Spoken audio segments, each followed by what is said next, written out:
নতুন করে 24 পরবর্তীতে মানুষের যে আশা-আকাঙ্ক্ষা তৈরি হয়েছে, ফেসিবাদ উত্তর বাংলাদেশ, যেখানে সাম্য, সামাজিক ন্যায় বিচার এবং মানবিক মর্যাদাকে প্রাধান্য রেখে আমাদের যে নতুন রাষ্ট্রকল্প মানুষ চিন্তা করছে এখন, সেটিকে ধারণ করে বাংলাদেশের ফেসিবাদ বিরোধী জনতাকে সাথে নিয়ে আমরা একটি রাজনৈতিক দল গঠনের উদ্যোগ নিয়েছি।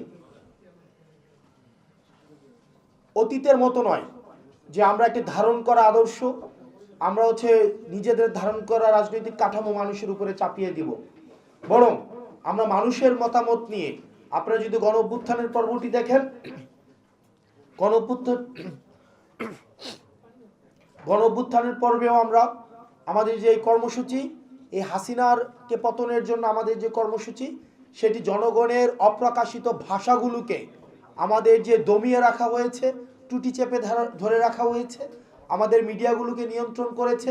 যা মিডিয়া বলতে পারতো না, যা বুদ্ধিজীবীর লেখনী থেকে লেখা হতো না, যা বিশ্ববিদ্যালয়ের শিক্ষকরা বলতে পারতো না, মিডিয়া যেগুলোকে প্রচার করতে পারতো না, যেগুলোকে একজন সভ্য সমাজের মানুষ সেগুলোকে প্রকাশ করতে পারতো না, দীর্ঘদিনের নিপীড়িত আমাদের যে কণ্ঠস্বরকে আমাদের এই তরুণ প্রজন্ম এই গণ অভ্যুত্থানের সময়ে আমরা ভাষা দিয়েছি, ঠিক একইভাবে আমরা আবার এই রাজনৈতিক দল গঠনের এই প্রক্রিয়াতে আবারও সাধারণ মানুষের কাছে আমরা ফিরে যেতে চাই। সেই জায়গা থেকে নতুন রাজনৈতিক দলের কাছ থেকে জনগণ কি প্রত্যাশা করে সে সম্পর্কে সক্রিয়ভাবে জনসাধারণের মতামত সংগ্রহ করতে এবং দেশের ভবিষ্যতের জন্য এটিকে অবশ্যই গ্রহণ করে সেটির বাস্তবায়ন করতে, শুধুমাত্র তাত্ত্বিকতা নয় বরং সেটিকে বাস্তবায়ন করতে, অগ্রাধিকারগুলো নির্ধারণ করতে বৈষম্য বিরোধী ছাত্র আন্দোলন এবং জাতীয় নাগরিক কমিটি দেশব্যাপী জনমত গ্রহণের প্রক্রিয়া শুরু করেছে।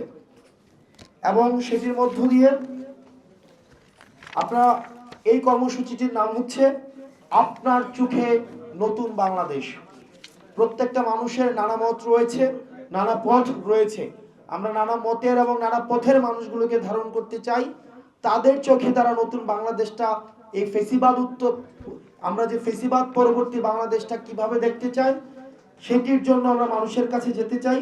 এবং আপনার চোখে নতুন বাংলাদেশ স্লোগানের আওতায় পরামর্শমূলক উদ্যোগের লক্ষ্যে সারা দেশের সকল কমিটি ও তাদের কর্মীদের বিস্তৃত নেটওয়ার্কের মধ্য দিয়ে আমরা মানুষকে যুক্ত করব।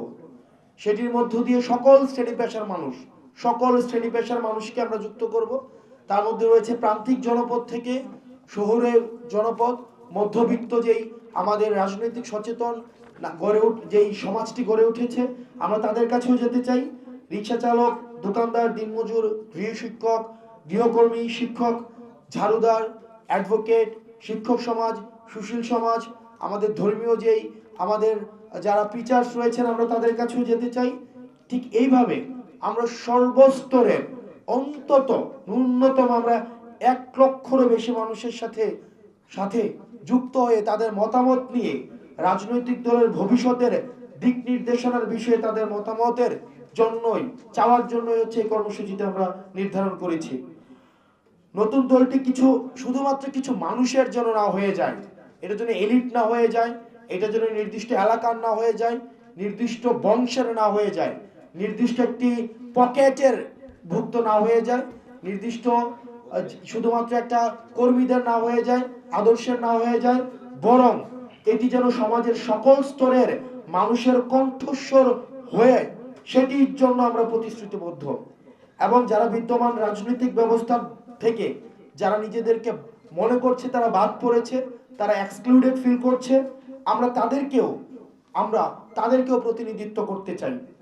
আমরা সকল নাগরিকের কথা শোনার মধ্য দিয়ে একটি নতুন রাজনৈতিক সংস্কৃতি গড়ে তোলার আকাঙ্ক্ষা ধারণ করি। আমাদের মূল লক্ষ্য হচ্ছে অন্তত 1 লক্ষেরও বেশি মতামত সংগ্রহ করা, নতুন দলের জন্য নাম এবং প্রতীক প্রস্তাব দেওয়ার জন্য জনগণকে আমন্ত্রণ জানানো হয়েছে আমাদের এই কর্মসূচিতে। বাংলাদেশের রাজনৈতিক ইতিহাসে এটি একটি অনন্য উদ্যোগ, যেখানে এত ব্যাপক আকারে জনমত সংগ্রহ করা হচ্ছে এটি রাজনৈতিক দল গঠন করার জন্য। বৈষম্য বিরোধী ছাত্র আন্দোলন ও জাতীয় নাগরিক কমিটি উভয়ই জুলাই বিপ্লবের চেতনা রক্ষার জন্য স্বতন্ত্র রাজনৈতিক প্ল্যাটফর্ম হিসেবে অব্যাহত থাকবে।